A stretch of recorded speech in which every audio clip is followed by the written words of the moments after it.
Good morning. This is Dr. Asma Munir again sharing some information about the background of few of the DXN products here. Today the herb that I'm going to talk about is aloe vera. Aloe vera is a very famous species of content of local cosmetics and local applicants for the skin. It has been suggested that probably it originated in northern Africa, and the species doesn't have any natural occurring population.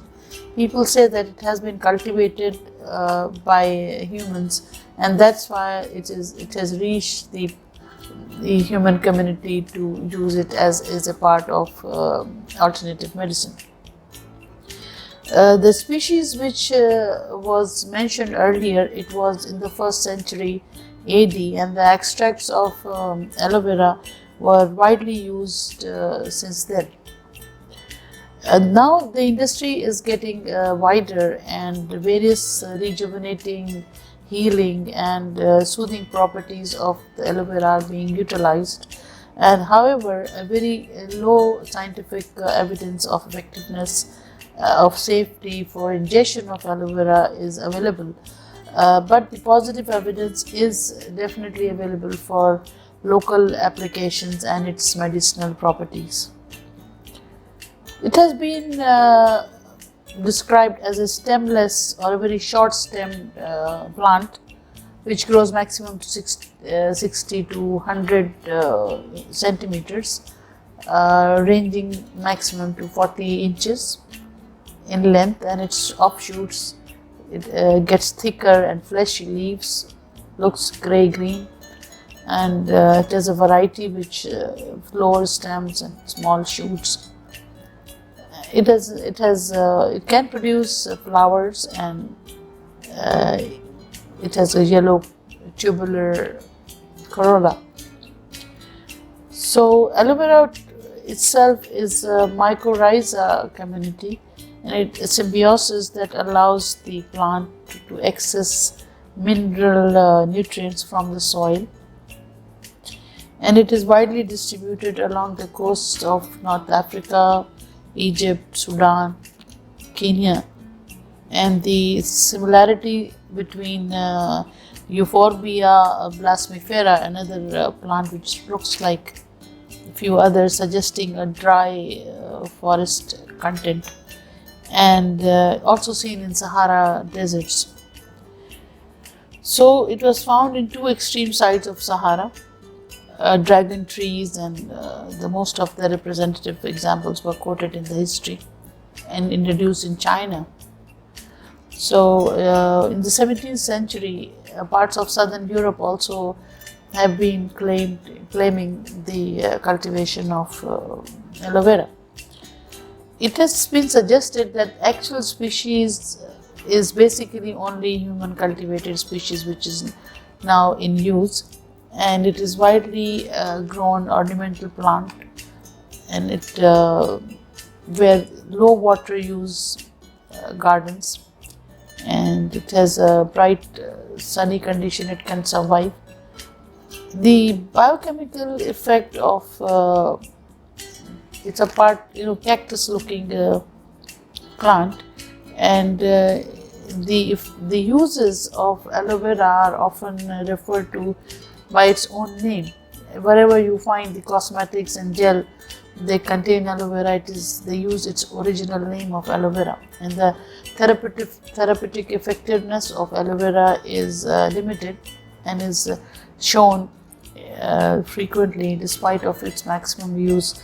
The claims of soothing effect, moisturizing, and healing properties of aloe vera, and it has also been used as a part of commercially available lotions in yogurt and beverages in some deserts also. So it has some toxic properties as recommended by a few of the studies, but good folk medicine claim that it has medicinal values, and it has herbal medicine also. So in 16th century BC, it was used as a part of traditional herb in China and Russia, South Africa, and maybe United States, Jamaica, and Latin America, and also in India.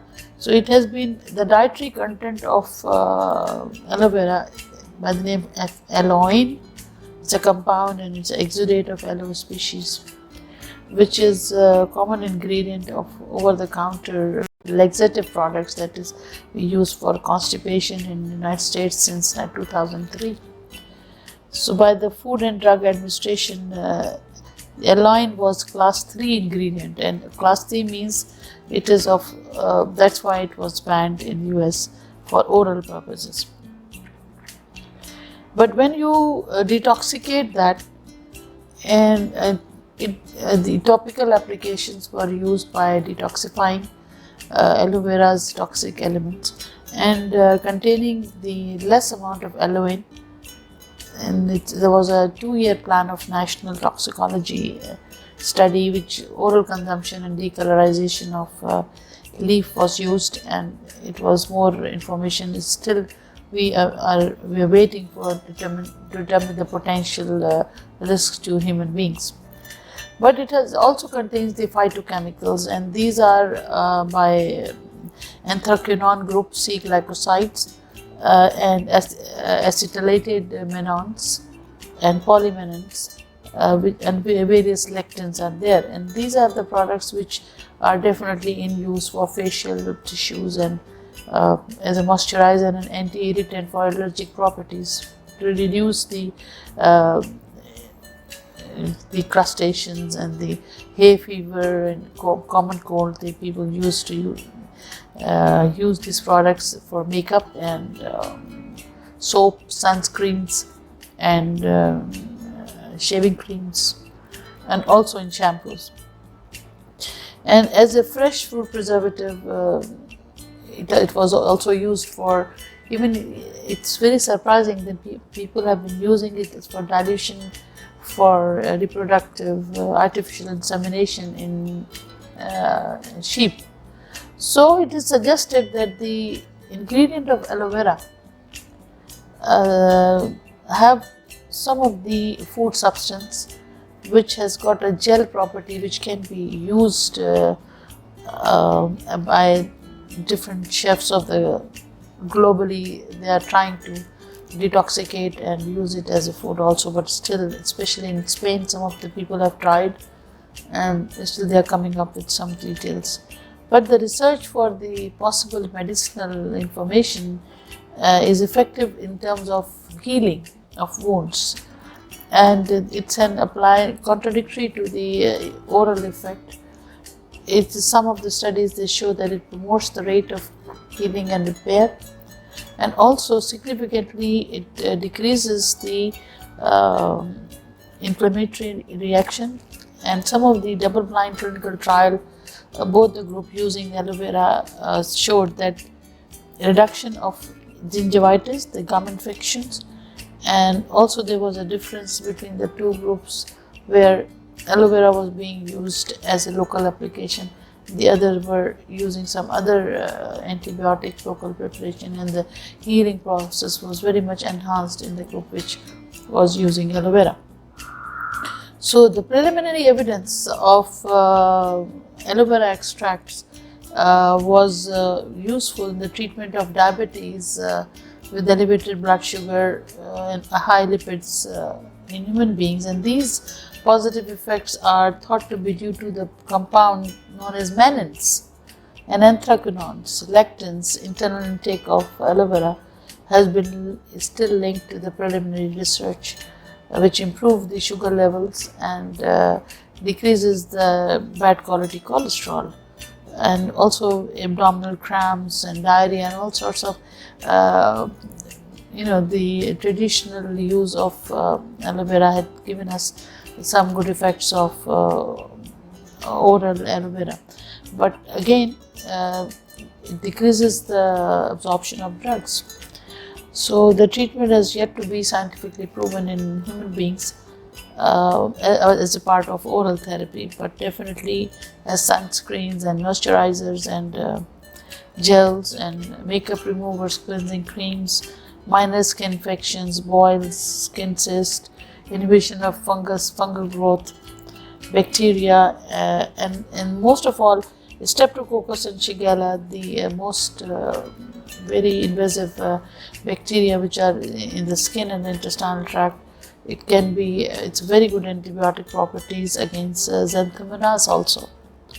So thereby, if some of the products which have aloe vera, you can have a definite guarantee that the skin preparation will give you some relaxation of having moisturization, non-irritation, and plus anti-allergic effects. So by using some of the aloe vera products, you are somehow increasing the immunity of the skin to undergo any change with the external insults what the skin is facing. So I would suggest from the platform of DXN, we have all the aloe vera products which are available with us as a cleanser and as a moisturizer, and people are using it as a part of the facials or skin treatments.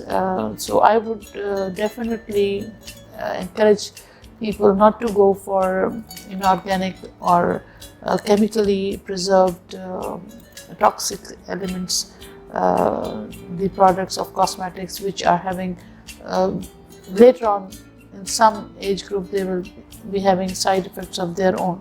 Instead, if natural, organic, cultivated aloe vera is used for skin repair, for skin healing, for skin care, it would definitely has got an upper hand among the other cosmetics readily available. I hope you can enjoy the aloe vera skin care in your life. Thank you very much.